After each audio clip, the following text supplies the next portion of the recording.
I'm going to be surviving 100 days in ARK Survival Evolved. Across these 100 days, I will be attempting to beat all the bosses and complete the game. But there's one major catch. I will not be allowed to learn any engrams. So basically, no crafting in a survival crafting game. Yeah, this is going to be interesting. I have given myself a few exceptions. Rule number 1, I'm allowed to craft up to level 10, so our basic survival needs are met. And rule number 2, any blueprint I'm fortunate enough to find, we can craft if we have the ability to do so. A quick recap: max difficulty, no mods, no crafting past level 10, blueprints only. I honestly don't even know if this is possible, so I guess you're going to have to hang around to find out. If you find yourself enjoying this video at any point in time, please consider subscribing and hitting that like button. May the ARK gods be forever in our favour. After waking up on the beach in East Zone 1, I had a quick look around to make sure I wasn't about to be a tasty snack, then got straight to work, collecting rocks off the beach, punching a few trees, and gathering fibre. Once I had all the required items, I learnt how to make a beach bob survival kit, consisting of a hatchet, pick, cloth armour, and some spears. With my trusty survival kit at hand, I was feeling indestructible, so took off to explore the area a little bit. I stumbled upon this white drop. It didn't have much impressive in it, but it would be the first of many to come. I went back exploring and killing all the innocents in my path. After watching this stego destroy 2 raptors, I swooped in like the seagull I am to grab their hide and meat. I established most of the locals in the area were friendly, so this seemed like the perfect spot to set up camp. I learned everything we would need to make our own little thatch shack, then carried on collecting resources and building into the night. I placed a bed, storage, campfire, mortar and pestle, then proceeded to get a few narcotics crafting. Knowing the dangers that lurk just around the corner, I got to work making a bow, arrows, bowlers, and a club. It was at this moment I learnt our last engram for this 100 days. Oof, only 99 to go. As the sun came up on day 2, I was feeling quite accomplished and decided to see if we could find some friends in the area. I spotted this level 75 parasaur, but before I could do anything, these stupid bugs said no, not today. And a raptor joined in on the party.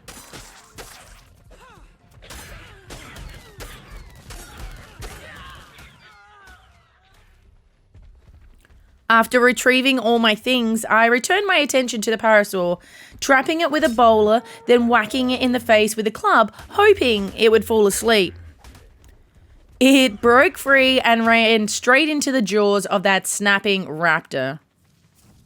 I carried on searching for friends in the area, but it seemed to be a little bit more hostile than I first thought. However, the raptor had herself stuck on a piece of driftwood, so I thought maybe it would just be better if we could be friends. So I bowled her and proceeded to whack her with a club. She finally succumbed to our brute strength and fell asleep, so I grabbed her a handful of meat and waited for her to tame up. When she finally awoke, I named her Rach. I spotted a blue drop off in the distance, and without hesitation, I took off after it. I didn't even notice this Sarko lurking in the depths. Luckily, Rach survived the fight, and I may have been a bit more of a hindrance than a help. Shown Exhibit A, she has a spear poking out of her leg. After all that ordeal, sadly, I wasn't a high enough level to get the drop. Bruh. We returned to the hunt for a parasaur when I spotted this low-level equus swimming to shore. Knowing it would be a great asset to the team, I quickly gathered up some berries and began the taming process. We ran around in circles for what felt like a lifetime, but eventually he decided to come home with us. I named him Eddie. We made an almost fatal error after running into a Kano, but by some miracle both Rach and Eddie survived. I then snagged some large storage from a green drop and decided it was probably best to head home. Sadly, Eddie wouldn't be coming with us.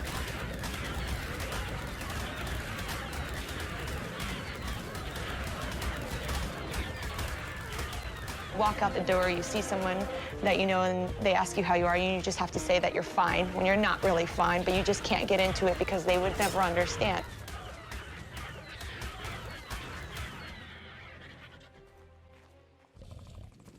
I did, however, spot another equus further down the beach, so began the taming process all over again.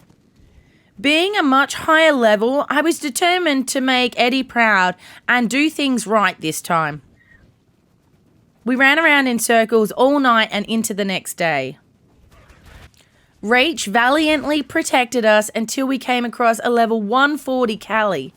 Rach just didn't stand a chance. With a lump in my throat, I continued the tame, and after things were all said and done, I named him Eddie 2.0. This equus was going to be extremely helpful at knocking out creatures.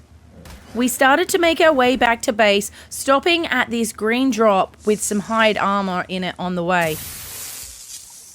When I got home, I placed down our large storage chest, then decided to go drop hunting. Whilst I was out, I came up with a great idea. I could make little drop houses near the drops, so then at night I could fast travel around collecting them all. I quickly ran home to grab all the required pieces for these little thatch huts. Then Eddie and I ran around the map collecting drops and making these hutches along the way. I did this all night and into the next day. Hello there. Only stopping when we came across this little guy. Taming in the redwoods is by far one of my least favourite things to do. To say it is chaotic was an understatement.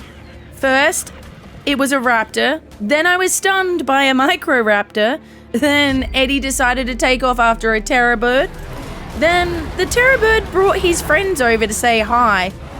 Finally, it looked like the coast was clear, so I tried to catch a fish when a titanoboa and a Kano decided they didn't like me in the area much at all.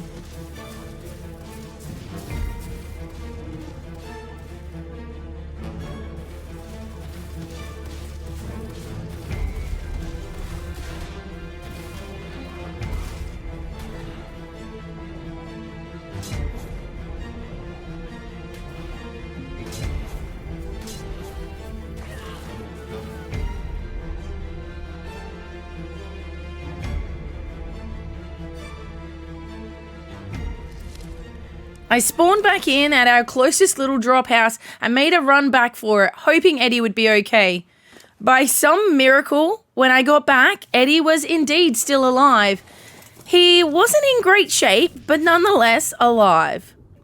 Hoping that the coast was now indeed clear, I grabbed a fish and tamed the otter that had gotten us into so much trouble. I named him Buddy.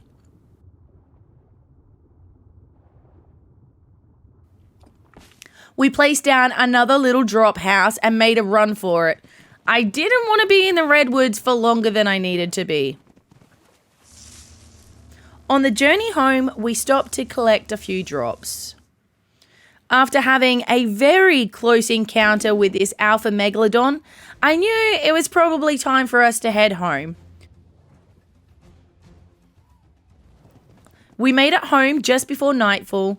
I unpacked all of our newly acquired items and went fishing to get our new little body some food.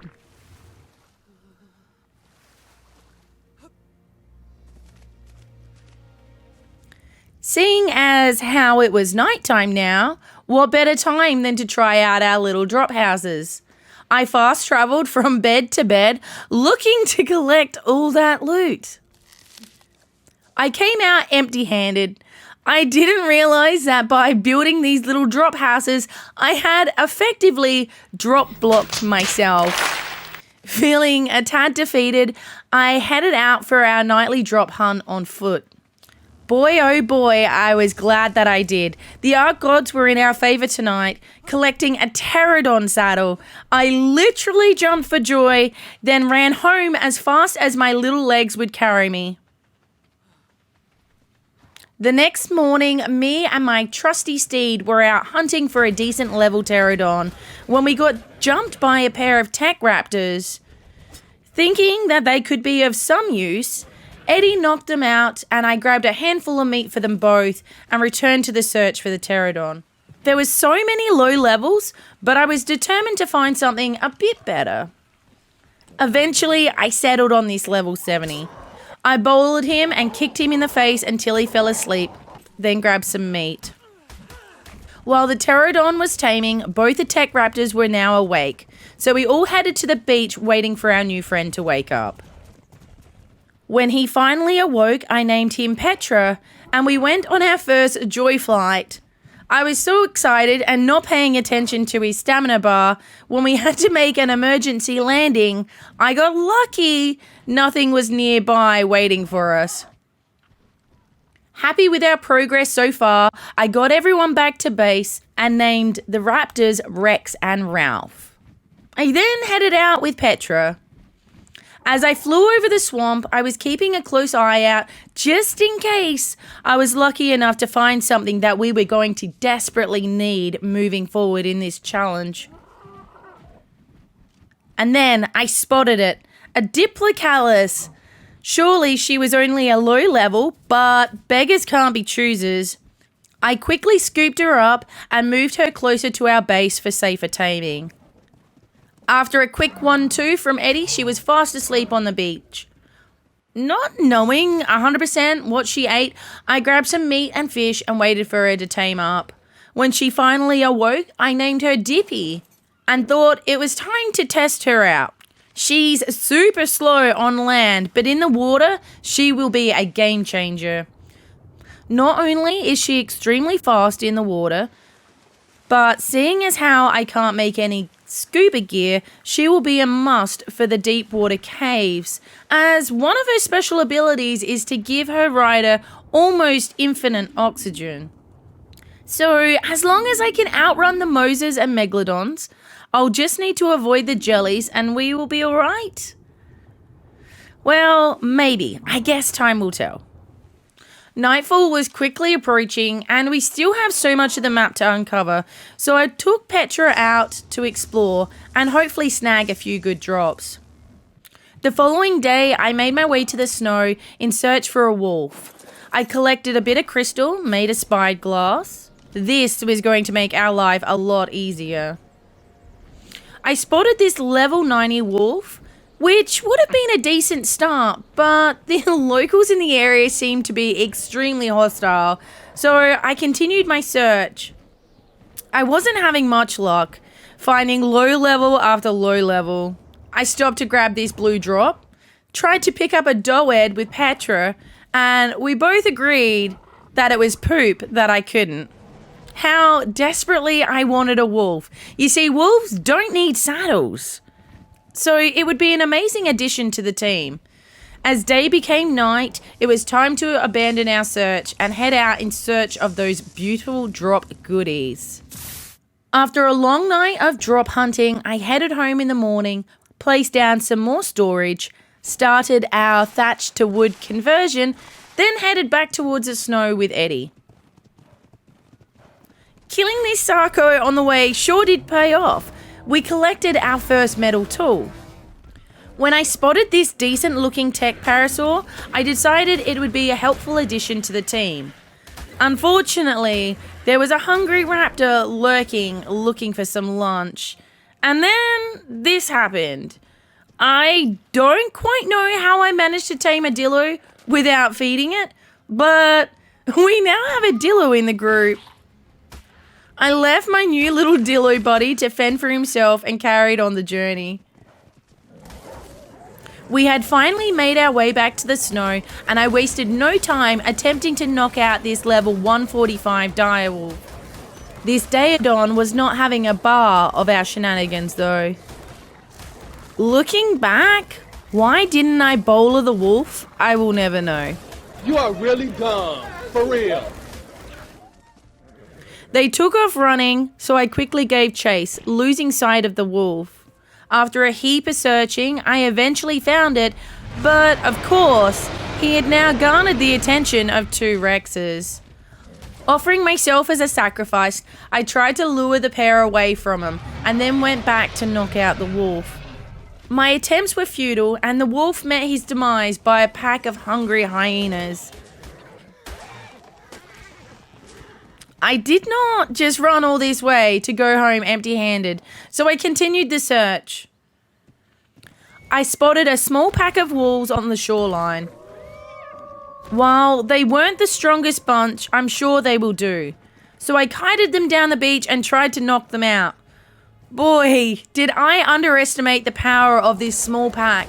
With just a few bites, Eddie was nearly dead. So I took off running like the chicken I am and tried to regroup. This wasn't working. I need a new strategy. Side note, yes, I haven't used the bowlers yet. Eddie was going to take a while to heal, so we moved down the beach to a safer spot. When I noticed one of the Daedons from earlier was actually knocked out, I grabbed her some meat, then patiently waited for her to tame up. Not the dire wolf I was after, but she would be better than nothing. I moved the pair to safety in this little thatched shack I made, then headed home on foot. I collected Petra and made my way back to the pair, grabbing a few drops along the way. Eddie was healing up nicely. The new plan was simple. Let Petra kite the wolves out, then bring Eddie in to do his thing. Well, at least so I thought. I kited the wolf out to a safer spot, then ran back to get Eddie. Finally, I remembered to bowler it before attempting to knock it out. After a few quick, swift kicks to the head, we had finally done it. Our first dire wolf was asleep and taming. Now, to repeat the process all over again. I grabbed some prime meat from these delicious little baby penguins, then kited a small pack to safety. I killed all the low levels and brought Eddie over to finish the job. This Sarko decided to jump in at this point, but he was no match for Eddie's brute strength. As our new wolf tamed up, I made sure to stay close by, amused by this T-Rex's inability to catch a Dimorphodon. Just before daybreak, the wolf awoke and it was time to round up everyone and make the very slow trek home. Of course, we stopped to eat everything along the way and collected a few drops.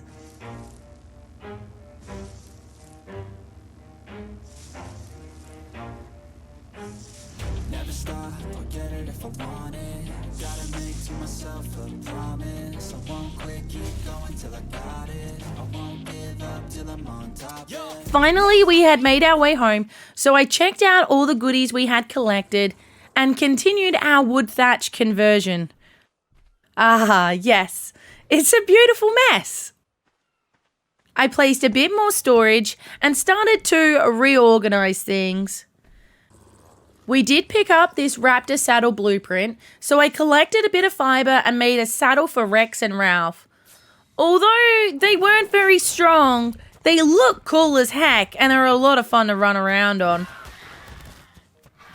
After a bit of derping around, it was time to head out with Petra on our nightly drop hunt. We still need a lot of things. We found some ghillie boots and an Equus saddle. Sadly, it needs to be crafted at a smithy. And then, the Holy Grail. A blueprint for trank arrows. I have never been so happy to find a seemingly worthless blueprint. I spent most of the next day drop hunting.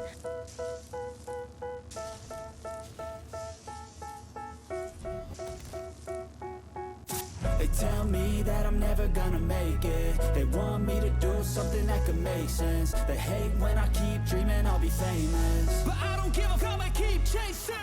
I got all this potential that's deep inside of me. I even got the courage up to snag the drops on Kano Island. And I'm sure glad that I did, spotting this level 145 saber. We will be back for you. I eventually made my way home to drop off our wares. We're starting to get a nice collection of saddles and saddle blueprints. I made up some more narcotics, then got a heap of narc arrows on the go. I also decided to reorganize our saddles to the ones that we can't make yet and the ones that we can. We have a few options for the boss, but not many. As I pondered my decision, Eddie and I collected a heap of narco berries to get our narcotic production back up and running. I made a few crop plots, placed some irrigation and compost bins, collected everyone's poo, planted our veggies, then headed out with Petra on our nightly drop hunt. Days 12 and 13 were spent mainly drop hunting, returning to base to drop our goodies off, then heading back out. We did have a good bit of luck doing this over the 2 days. We found some decent armor and some crossbow blueprints. We also found a fabricated blueprint and then a forge. Finally, we can smelt metal. On day 14, I decided it was time to try and find some boss beasties. Up until this point, I wasn't sure what dinos would accompany us, but seeing as how we have both a ready-made Terrorbird saddle and a blueprint, it seemed to be the best route to take. We made our way over to the redwoods and started scouting the area. I did spot a level 150, but it was destined to be this Rex's dinner. Feeling somewhat discouraged, I headed home. I collected a bunch of resources, made a few forges, crafted up some spark powder, and got our first lot of metal smelting. I almost didn't go out drop hunting this night. I was feeling a little bit over the loot grind, but geez, I'm so glad I did. Our first blue drop gave us this game changer. Yeah, boy. Yes, we'd finally done it. We have a smithy after 14 days. Things are starting to look up. The only other thing I found worth mentioning was this crossbow blueprint. As the sun slowly came up on day 15, I collected everything we needed and built a few smithies. I then turned my attention to a few blueprints that could come in handy. We really need to get our metal production up and running, so I headed out to try and find a decent weight carrier. I ended up settling on this stego. I shot her in the face until she eventually fell asleep, then I grabbed her some berries. While I waited for her to tame up, I headed out with Eddie to see if we could find any metal in the area. Stumbling across a few terrorbirds on the way, I quickly knocked them out and decided to tame this level 115. Why are you running? Why are you running?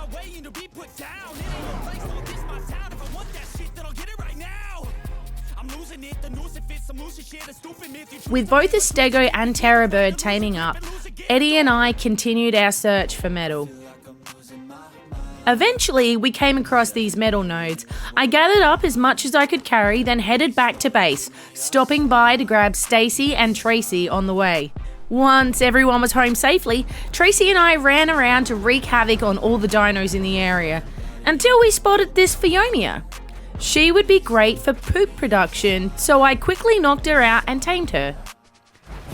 That evening, while collecting rares with Stacy, I spotted this little Lystro, so I decided to tame her too and named her Lisa.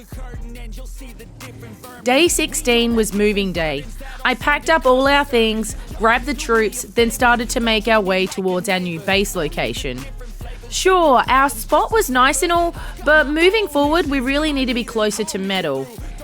It was a very slow and tedious process, but we eventually made it.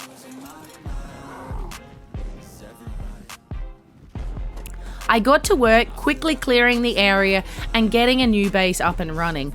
It took a few days to collect all the resources and crafting up all the bits and pieces we would need. But before day 18 had come to an end, it was finally done. So I took Eddie out for a quick medal run in celebration. Who am I trying to kid? Okay, well, we did several runs up and down this mountain collecting metal. And then we scurried home to get it all smelting. And then guess what? I went back out for more metal. When I felt I had enough smelting for the moment, I took a breather and made another very fancy crossbow, repaired my tools, and made a few campfires. We then headed out to get some prime meat. I raced it home and cooked as much as I could before it spoiled.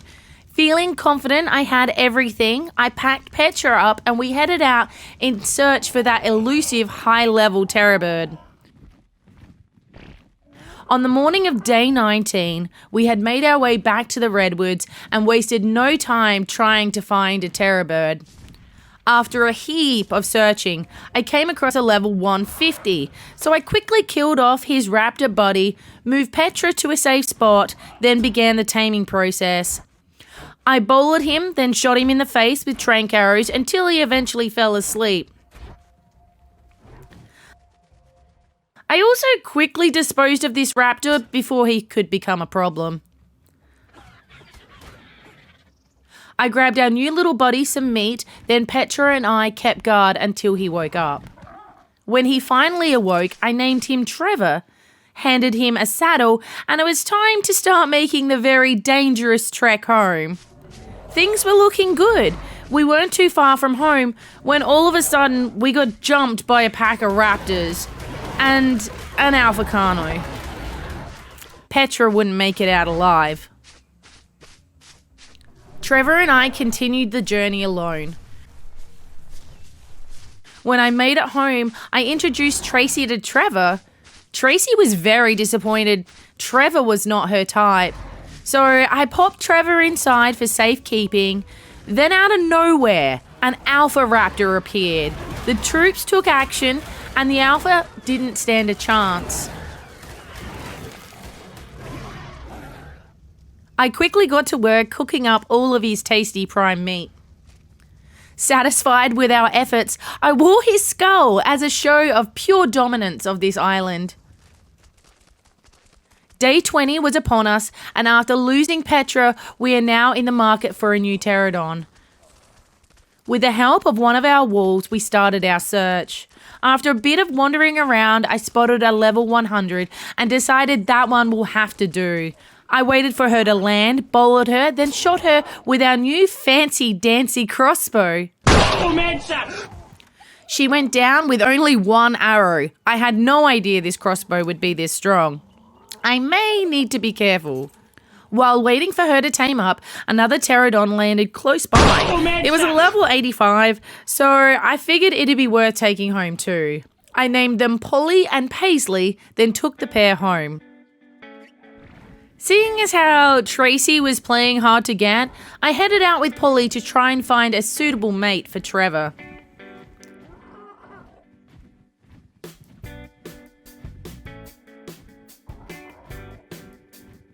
Day quickly became night. Visibility was now non-existent. So Polly and I pulled up on a cliff's edge and waited to continue the search in the morning. After a heap more searching the following day, we came across what looked to be the perfect mate. The only problem was she was in the redwoods, and this tree cat definitely would eat myself and Polly if given the chance. So I flew low, luring the terror bird to a safer spot. I quickly bowled her, but Polly was feeling a little bit hungry and attempted to jump in. After telling her to calm the heck down, I continued the tame, shooting her with tranq arrows. The terror bird was starting to get low on health. Worried, I stopped shooting her. She did break free from the bowler, but we had given her enough torpor already that she quickly fell asleep in the water. I grabbed her some tasty cooked prime meat, hoping she would tame before drowning. Much to my surprise though, her oxygen wasn't going down. Polly and I kept guard of our new prize, being sure to kite away anyone who might try to snack on her. When she finally awoke, I gave her the gift of a saddle. I also took Polly's saddle just in case. Our last Petra didn't fare well on the way home. Then I made a run for it. This place was more than dangerous. I took full advantage of our new friend's gliding ability and flapped our little wings all the way home. When I finally arrived home, I heard Tracy yelling in the background about a homewrecker or something like that, but I took no notice. Trevor seemed to like this new bird, and before I knew it, they were producing an egg. The egg couldn't have a nameless mother, so I named her Talia. After a bit of creepily watching the pair, Talia dropped an egg. I eagerly placed it next to the forge and waited for it to hatch. A baby girl! I gave her some meat so she wouldn't starve. She was going to be a perfect new addition to our army of terror. I spent the rest of the night hanging around the base caring for our new baby. Then I made a sickle and out of nowhere, 4 little red hearts appeared. Yup. Talia and Trevor were back at it, those dirty birds. I decided to give those two some privacy this time and turn my attention to saddles that I would like to make. In the boss fight, our Daedon will be a great asset, so getting her a saddle is a no-brainer. Plus, we were going to need a heap of saddles for our up-and-coming army of terror. I patiently waited for Talia to drop another egg. Then I threw it down next to the forge so it would hatch. We need a lot of resources for our saddles, so I took our new sickle and gathered fiber while waited for the egg. Our second egg hatched and we were on a roll, another girl. I hand-fed her some meat, then headed out to collect a heap of hide. As a new day rolled around, I was still out gathering hide when I spotted this level 105 pterodon. Having not seen many high levels of pterodon, I quickly shot him in the face and grabbed him some prime meat. Then we continued the hunt for hide. When I came across these 2 unprotected beaver dams, I took full advantage of the situation, stealing the cementing paste, flowers, mushrooms, and pearls. When the pterodon awoke, I named him Peter, and the 3 of us headed back to camp. Our babies were growing nicely, so I got them some more food. While we were away though, Talia and Trevor had dropped another egg, so I quickly scooped it up and hatched it. Another girl. Oh my goodness, I don't know if I'm ready for all this responsibility, but here we are. I unpacked all the hide into the smithy. We now indeed have enough for the saddle, we just need a bit more metal. But before I could head out to grab some more metal, Talia and Trevor were at it again. There was some sort of heat wave going on, so the egg wouldn't hatch. I put Talia on babysitting duties, and Eddie and I headed out to fetch more metal. When I got back to base, the heat wave had passed, so I got our metal smelting and hatched a few more eggs. This time it was a girl and a boy. After looking at the stats, the boy wasn't going to cut it, so I quickly turned him into dino snacks. Our firstborn was finally all grown up, so I moved her into the breeding line. Yeah, things are about to get a whole lot of inbred. On the morning of day 23, we finally had enough metal smelted for our Daedon saddle. I gave it to our piggy friend, then took her for a run to grab some food.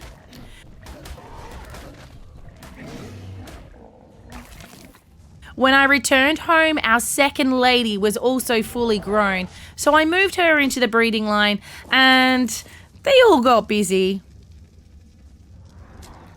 I placed the eggs down to hatch. This time it was 1 girl and 2 boys. One of the boys had carried over all the best stats from mum and dad, so I named him Trevor Jr. The others, however, weren't so lucky. Wow, savage you guys. We still need a heap of saddles, so I grabbed our wolf and headed out on another hide spree.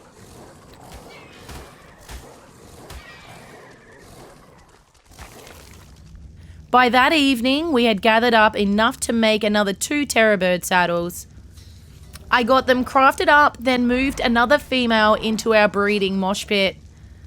And just like that, there was a breeding frenzy going on. I popped them all by the forge and waited for them to hatch. Only 1 dud in this bunch. 2 of the girls were good and 1 was amazing, giving us our first melee mutation. I named her Red.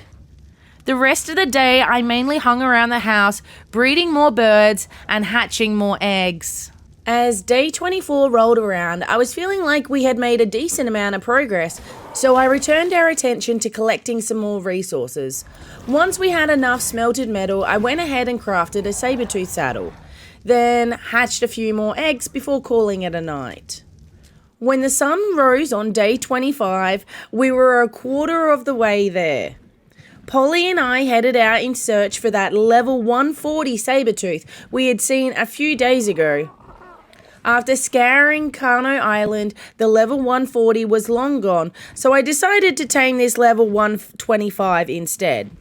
I kited him to a safe spot on the beach, bowled him, then shot him in the face with tranq arrows until he fell asleep. We grabbed him some meat, then proceeded to wait for him to wake up. When he awoke, I named him Sam, but I figured it was best just to hang here until the morning. The hardest part of our journey home was going to be this long stretch of water in between Kano Island and the mainland. I scouted ahead on Polly, and after not seeing any jellyfish, I knew it was time to get Sam to make a swim for it. I whistled him passive so he wouldn't stop to talk to the megalodons that lurked beneath the surface. And much to my surprise, we made it back to land without a hitch. I quickly boarded Sam, then headed back to base. It took a little while, but once we had returned, I figured what better way to celebrate but to have another mating frenzy. I then took Sam out for a spin, eating everything that we came across. On day 27, I realized I had completely neglected our veggie patch. I ran around with Eddie to grab some seeds, fed Phoebe a heap of stimberries, then fertilized our crops. Now that things are looking good in our veggie department, I think we need a wood gatherer. And after looking at our available blueprints and saddles, I decided our best option was a mammoth. I packed up Polly with everything we needed and we made our way towards the snow. When I spotted this level 90, I knew that she would be a great addition. I perched myself atop a rock and began to shoot at her. When she finally fell asleep, I kept a close watch to make sure nothing would eat her. When she awoke, I named her Mary, and we started the very slow journey home. We stomped our way back into camp on day 28 and got straight to work destroying all the trees in the area. Then another celebration mating frenzy had begun. I hatched all the eggs and we were lucky enough to score our second melee mutation, on a boy this time. Our yard is starting to look like a bit of a mess with our dinos just laying around everywhere. And there just isn't enough room in the base for a large terrorbird army, so I got to work collecting resources to make a few dino gateways. That looks much better. We still need a heap more saddles, so under the cover of darkness, Sam and I headed out to collect more hide. When I made my way home, I realized I haven't even made a cookpot yet, so I quickly crafted one up and placed it down. This will become extremely handy in the future. Having some water jars ready to go will be extremely helpful in crafting custom recipes. So Polly and I headed out to grab a handful of crystal. I crafted up some water jars, grabbed some tinto berries from Eddie, then started to craft our first batch of healing brews. After making up a few of those, I decided I would try to make some custom food. I have never done this before, so I have no idea if it'll actually work. I start by crafting up a note, grabbing a handful of terrorbird eggs, veggies, and then throw them all into the cookpot. The main purpose for this burger is actually one of the artifact caves. It's filled with a deadly gas. I'm hoping with a few custom recipes up our sleeve, maybe we might be able to just make a run through the cave. But yeah, doubtful. Very doubtful. With our healing brews at hand, I don't know if I was feeling brave this day or just a little bit dumb. I had decided it was time to try our luck with one of the artifact caves. I saddled up Red and we made our way to the island lava cave. Now, I'm just going to let you enjoy the chaos that ensues next.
By some miracle, we made it out alive with the artifact in hand. I healed up Red, then we danced all the way home. I gave the artifact to Buddy for safekeeping, then proceeded to hatch a few more eggs. This is actually how I spent most of day 31, cooking burgers, hatching eggs, and caring for baby terror birds. In the early morning hours on day 32, Sam and I headed out to collect more meat and hide for our quickly growing army.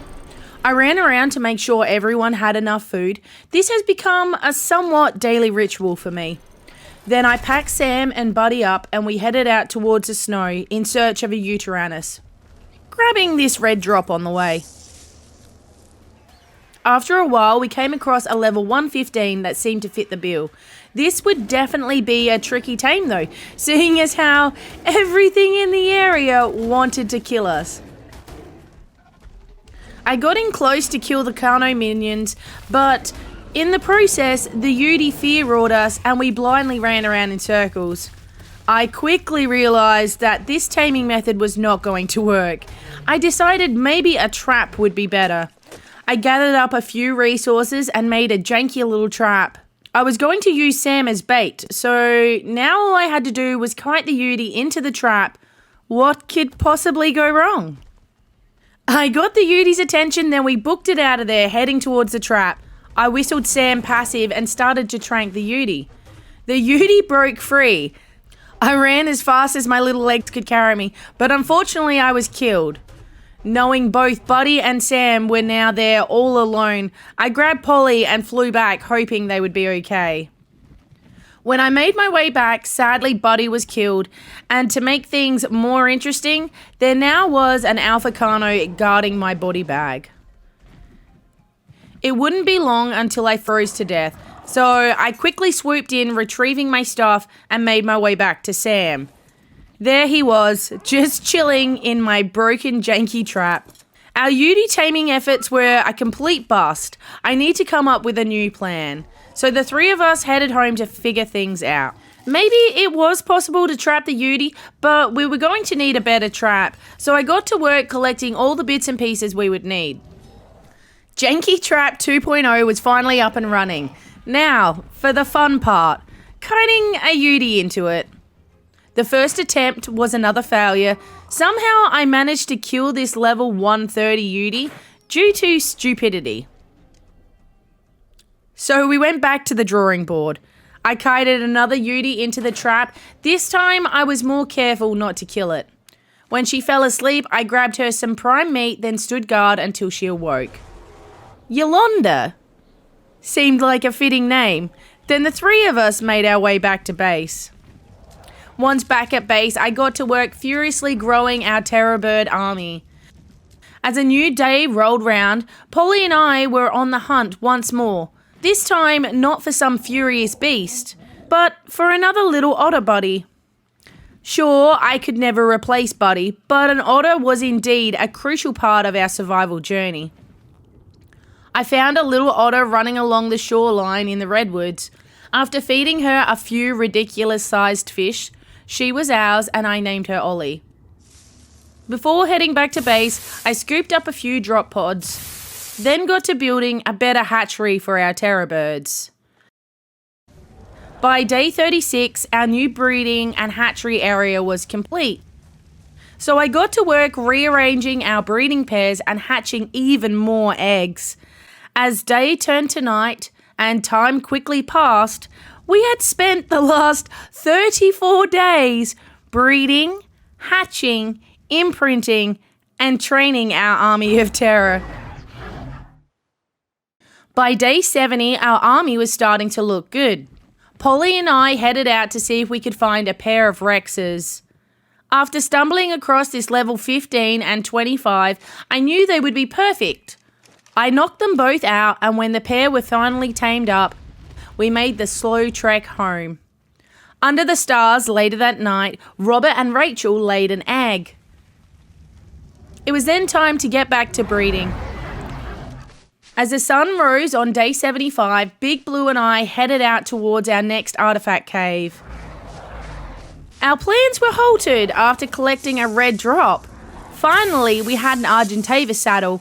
I was not willing to risk losing it in the cave, so I quickly ran our goodies back to home for safekeeping. After making our way back to the cave, we wasted no time running into the depths of chaos.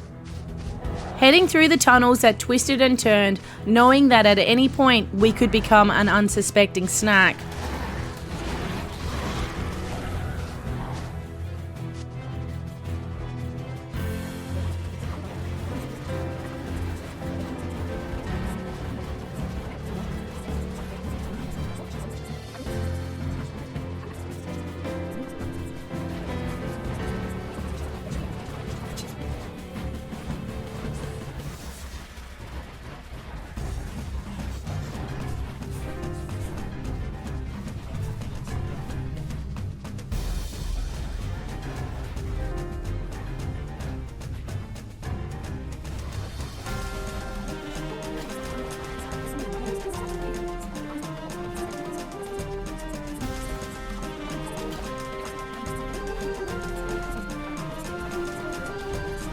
But much to my surprise, we made it through this cave relatively easy.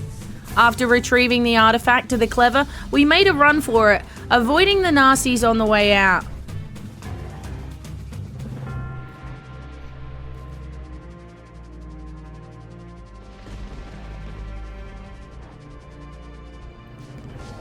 Feeling quite impressed with our efforts, we made our way to the next artifact cave to collect the artifact of the hunter.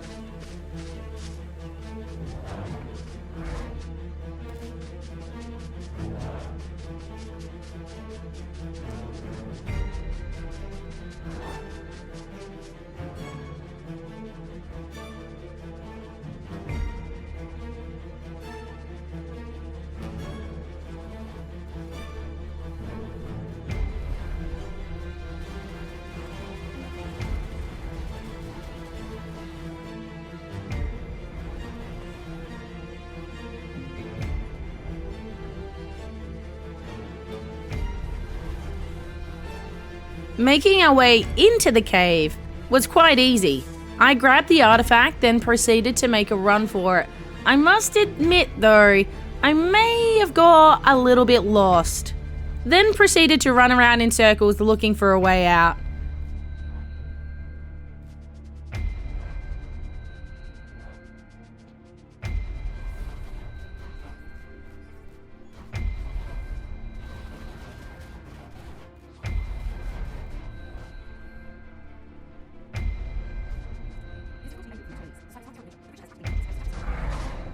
Eventually, I did manage to escape the depths and we returned back to base. We now have all the artifacts we need to do the first Broodmother boss. Feeling the pressure to improve our army, I spent the next few days just hanging around base, making more saddles and trying to get a few more mutations on our birds. On day 77, Polly and I were on the hunt once more, this time for an Argentavis. We made our way to a nearby volcano, and after scouting the area, I spotted a level 120. We got to work clearing out all the nasties, then I placed down a trap. I kited the Argy into the trap and began to knock her out. When she awoke, I named her Angie, and the three of us started to make our way back to base. On the way, we did pick up a friend to take back with us. I don't exactly know how to pronounce this guy's name correctly, but let's just say his special ability is to act almost like an air conditioner, incubating our eggs in hot and cold weather. After knocking him out and taming him, it only seemed appropriate to name him Dom the Aircon. With our trusty aircon at hand, it was time to hatch a few of those Rex eggs I had been stockpiling. I kept 2 girls out of the bunch and the others become food for Blue. The following few days were relatively uneventful. I was still making the push to increase our melee and health mutations as far as possible. By day 82, I was starting to go stir crazy at the base, so I decided it was time to try for our next artifact. I grabbed Big Blue and Angie and we made our way over to Kano Island. I left Angie in a safe spot, then Blue and I went to go find the cave. Of course, we got bombarded by aggressive dinos, but Blue made short work of them all.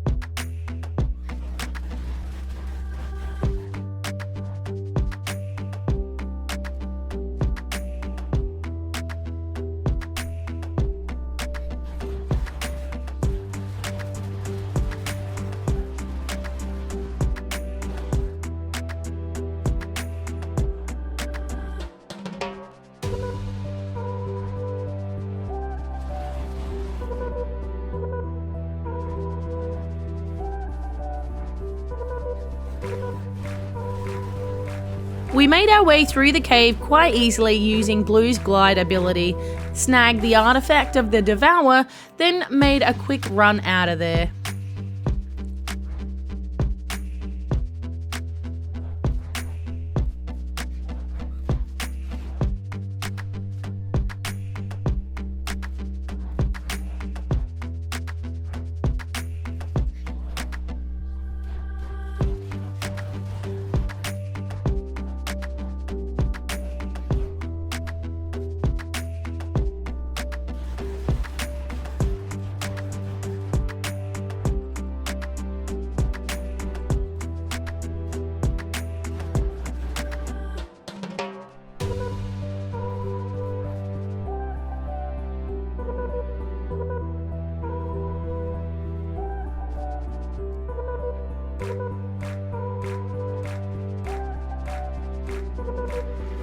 The three of us then began the slow journey home.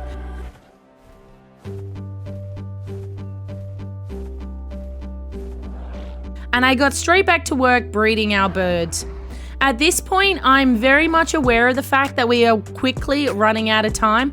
While I don't think I'll be able to get the 2020 mutations ready in time, I'm pushing for the best birds we can get. The following day, I got to work strengthening our army of terror by feeding them a heap of baby Rexes. And I marked out all the artifact caves that we still need to visit. On day 84, I decided to take a portion of our army for a stroll along the beach. It was a beautiful day. We even stopped to play a game of Snake. It was turning out to be the best day ever when I spotted a Titanosaur. It seemed like a good idea to try and take him on. With just a few stomps, I began to realize just how badly I misjudged the power of this beast. Our little army didn't stand a chance. As he swung around to stomp on our fallen soldiers, with a smug look on his face, I vowed to come back and finish the job one day. As I went to collect saddles, even our last remaining terror bird noped out of there. I quickly chased him down the beach, only to see not all was lost. We indeed had a few survivors hiding out. I took my anger out on the baby Titanosaurs, then decided it was time to head home. All our custom recipes up until this point have been absolute garbage, and after racking my brain on how to make them better, I decided maybe we needed some honey. I made my way over to the redwoods where the trees were just covered in the stuff. The only issue was, how am I going to get it? After making a janky little ramp, at last the honey would all be ours. I quickly scurried at home to make a new recipe, and spoiler, it was also garbage. Most of the decent recipes have one main ingredient I'm not privy to: stimulants. Knowing sometimes you can find them in drops, we headed out in hopes of getting our grubby little hands on some. After searching for what felt like an eternity and coming up empty-handed, I headed back to base. I crafted up a few Lazarus chowder and took a closer look at what armor we had available. They wouldn't be too hard to make, we just need a few things. So I got to work collecting everything. I did decide to give up on the fur gloves though. After killing a few creatures in the snow biome, I realized it was going to take forever and a day, and it just didn't seem worthwhile. So I headed back to base and collected a heap of metal. Got some medical brews brewing, cooked up a heap of meat, and by later that night we could finally make our armor. It looks like finally we're ready to go visit the brood mother. I rounded up the army of terror in one huge Congo line and made our way towards the green obelisk. It was quite a trek, and I'm not gonna lie, it was a massive pain to get everyone there in one piece, but we did eventually make it. I got everyone into their positions, and then it was time.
We absolutely shredded the Gamma brood mother. I certainly wasn't expecting that. After the fight, I loaded our army into the obelisk, grabbed all the saddles, then made my way towards the blue obelisk. After retrieving everyone from the obelisk, I set Daisy to passive heal. We still need a few more artifacts before this boss fight, so the gang will have to hang here until we're ready. By day 89, I was sick of all our failed food attempts, so I took to YouTube to find a decent recipe. Sadly, this element one came up short, but this meaty goodness would definitely help where we're going next. I loaded up a heap of campfires with meat, then packed up Dippy to head out. We were headed for the Cavern of Lost Hope.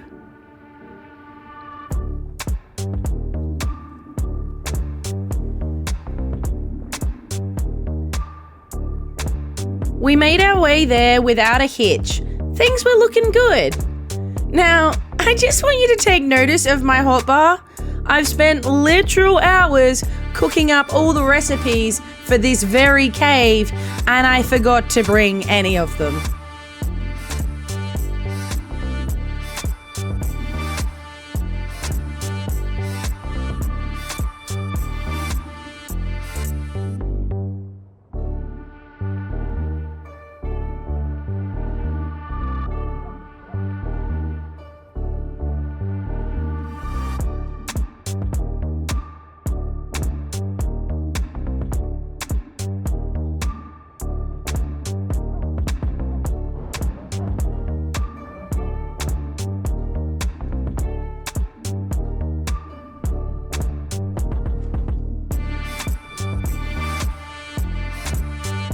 I managed to snag the artifact, but unfortunately, we were just outnumbered by everything.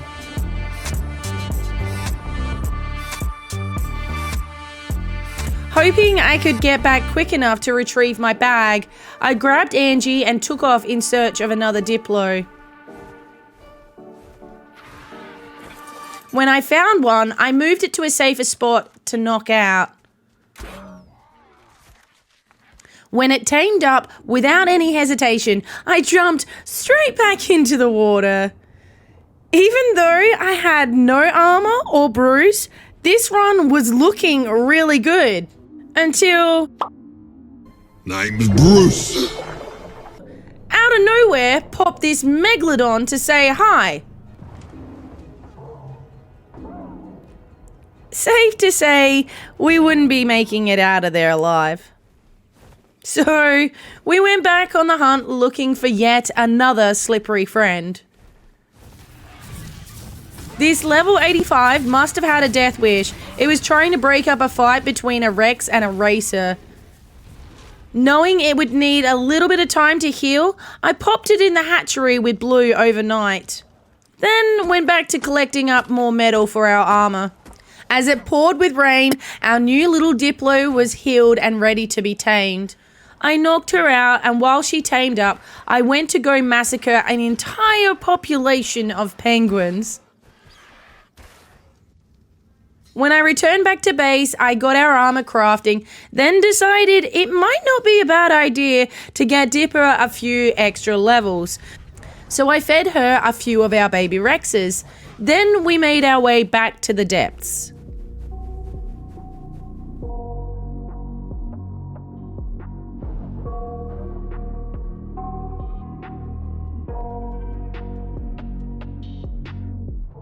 I got nightmares in my head, I fear that the thoughts build up until I can't hear, that my mind fills up into a creature, and it haunts me somewhere much deeper. Anxiety, filling up every space, no privacy. And silently, it could build and build until you finally see, whoa, it's taking over, damn no closure, moving closer. No exposure, I just wanna be a loner. Some can't stay sober, looking over all their shoulders, like moving boulders just to get out of the home. It sucks, I've had enough, I don't wanna feel the stuck under the rug. All my Finally, third time's a charm. We managed to snag the artifact of the cunning and made it out alive. I was so happy with our efforts, Dipper and I had a little celebration on the beach. On day 91, we were headed out once more, This time we were headed to the upper south cave.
This one's a bit of a labyrinth of water tunnels that twist and turned. We snagged the artifact of the pact and just hightailed it out of there, making our way towards the swamp cave.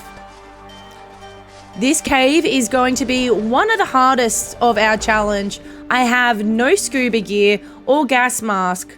So not only are we going to need to avoid all the bugs, snakes and leeches, we will also be running through poisonous gas. Sounds fun, right?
After 3 attempts, we managed to get out alive, securing the artifact of the immune.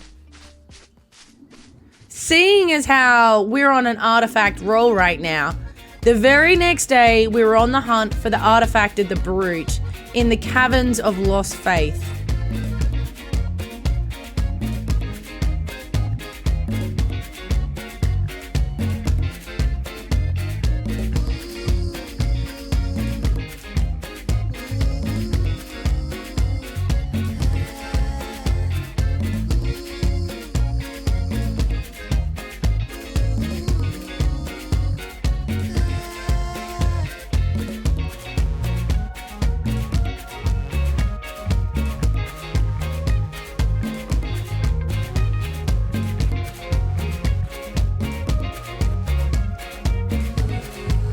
Where'd you learn to shoot? Your wife?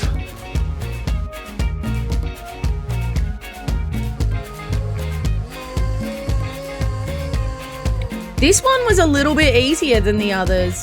After making our way to the artifact chamber, I tried to shoot a few of the creatures nearby and failed miserably. But after looking around, there didn't seem to be any great danger in the water.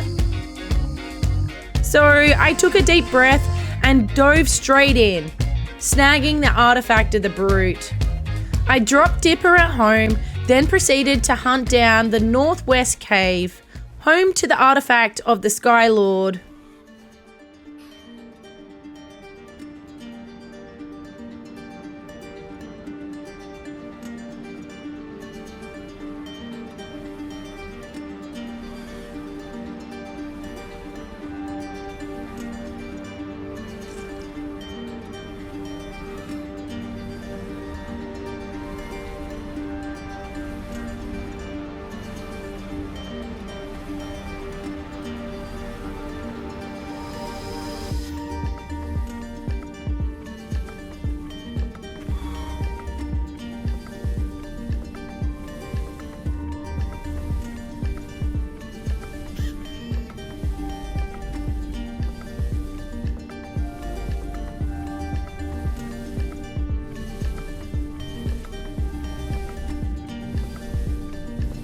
Normally, this cave is absolutely crawling with bats and spiders. It was so eerie. I can hear them, but none of them seem to make an appearance. I quickly grabbed the artifact and headed straight back out.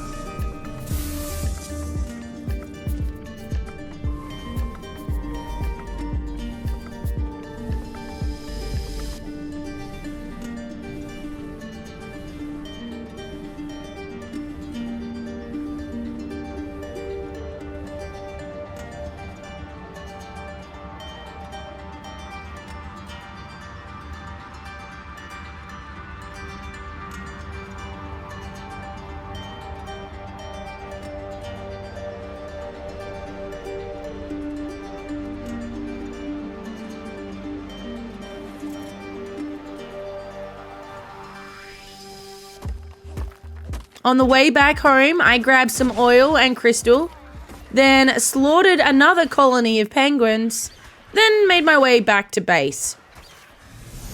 In the early morning hours of day 93, it was time to rally the troops once more. I loaded up the artifacts and we were off. Sometimes I get so mad, there's no controlling me. My thoughts get so bad, I'm like, I might grab a bat, I don't know. My blood boils over like, oh God, here goes. I lost all feeling from my head to my toes. You said some shit that I can't let go, so just stay tuned for the rest of the show. So have you ever felt betrayed? Switches how you see things, realize something needs change. Cause I know you got me up, let me show you what's up.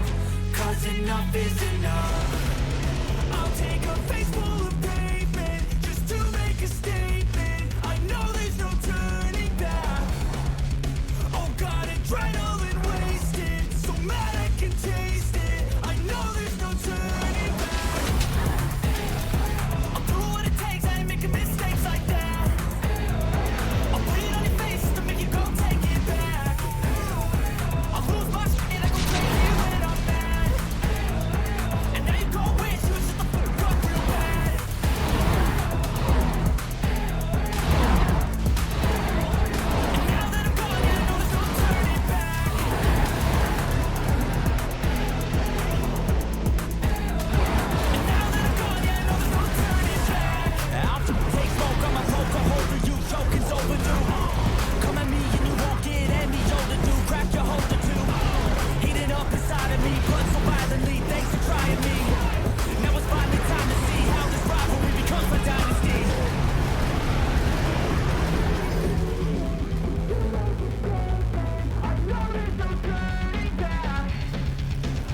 I'm not too sure if maybe I had too many tames this time because Yolanda didn't come. It completely threw me. I made a few mistakes, but just like that, we were victorious once more. I popped all our troops back into storage, then headed to the Red Obelisk. After getting everyone out and healing, I pondered our next challenge. If you're keeping track, we do indeed have one more artifact to go before attempting the dragon boss. We would need to head into the snow cave to fetch the artifact of the strong. And after taking a quick look at the wiki page, I'm not feeling very confident about this next one. After 94 days, 9 artifact caves, and 2 bosses defeated, I decided I was going to break our number 1 rule. Cheating bastard. And I learnt how to craft cryopods. I know, I'm a big cheaty McCheater pants, but honestly, with no decent armor, weapons, or grapples, I don't think I stand a chance in the snow cave. Sure, I mean, I could just try to YOLO through there a heap of times and I'd probably eventually get it, but I'd prefer to do it with the Rainbow Rebellion. I made a few cryopods, grabbed a few birds from base, then made my way to the snow cave. I'm actually most afraid of this cave over everything else on the island, so here goes nothing. Failure is not an option.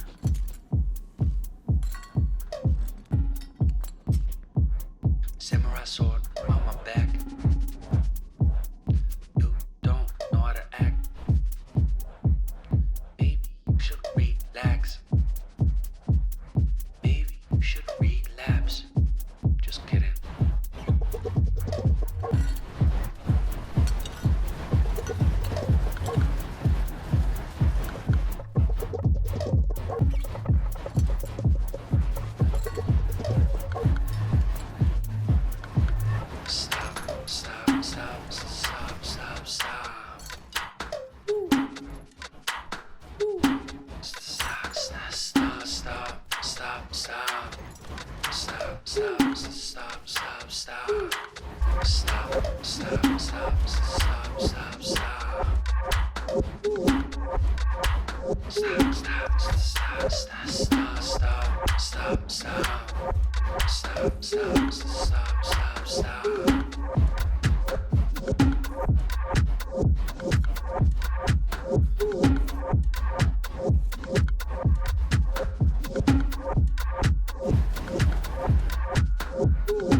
As we exited the cavern, there was silence.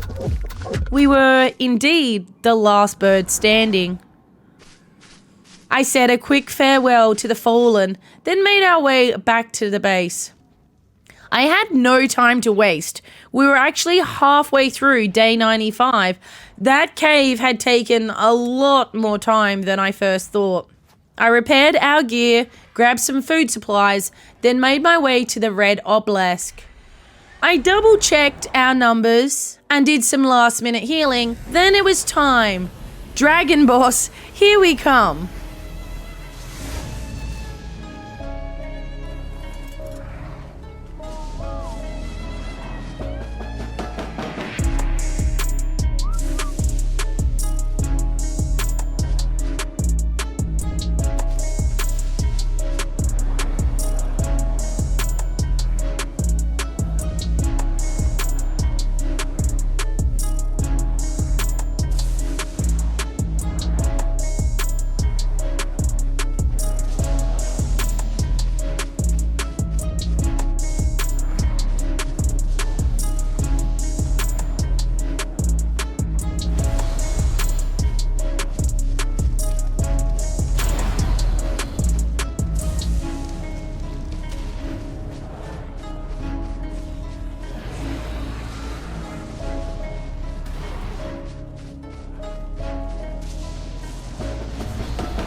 Our mighty little army was successful once more.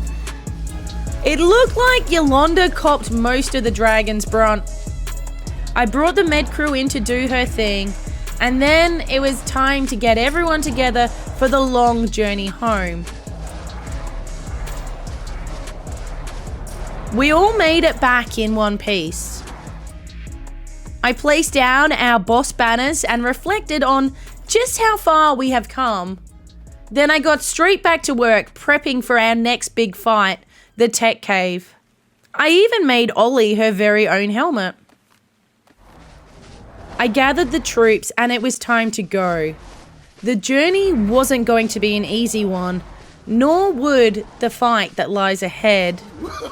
No. I actually have no idea what just happened.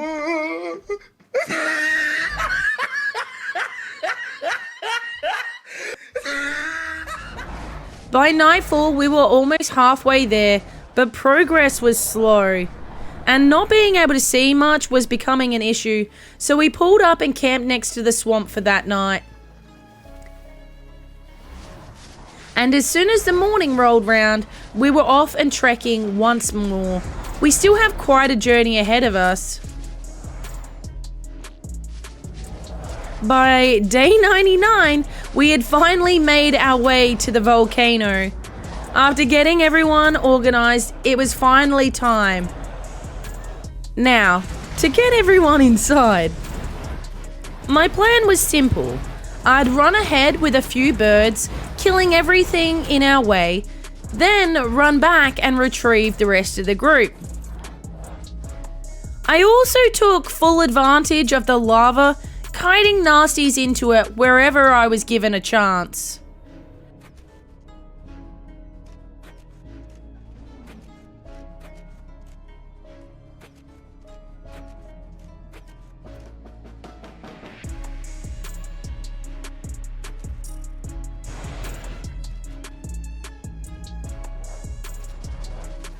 This was definitely no walk in the park, but with a bit of luck, eventually we made it to the Overseer.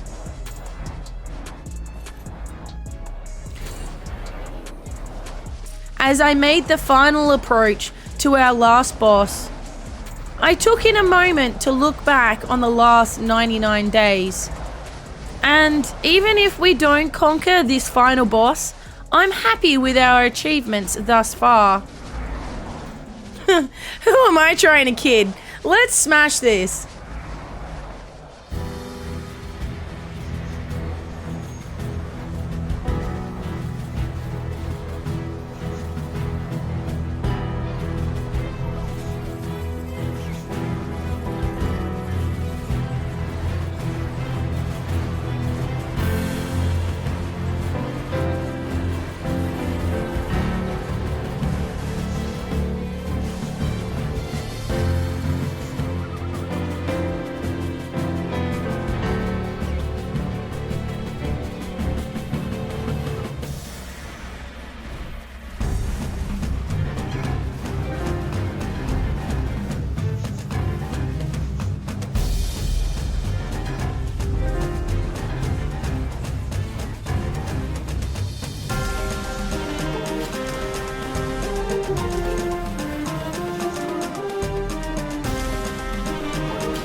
Is this what happiness felt like?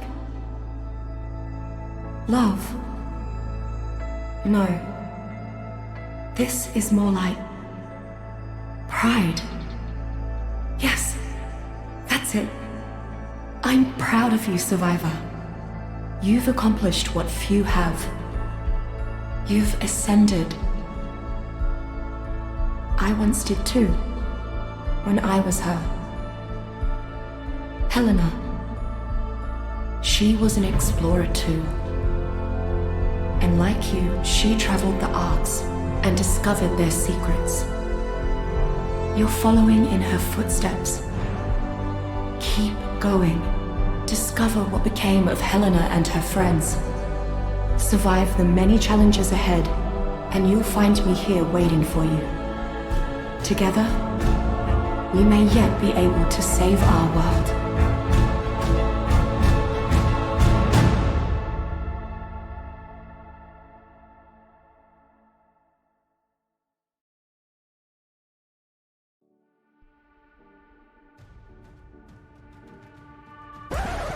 Did you really think that's where we were gonna end this?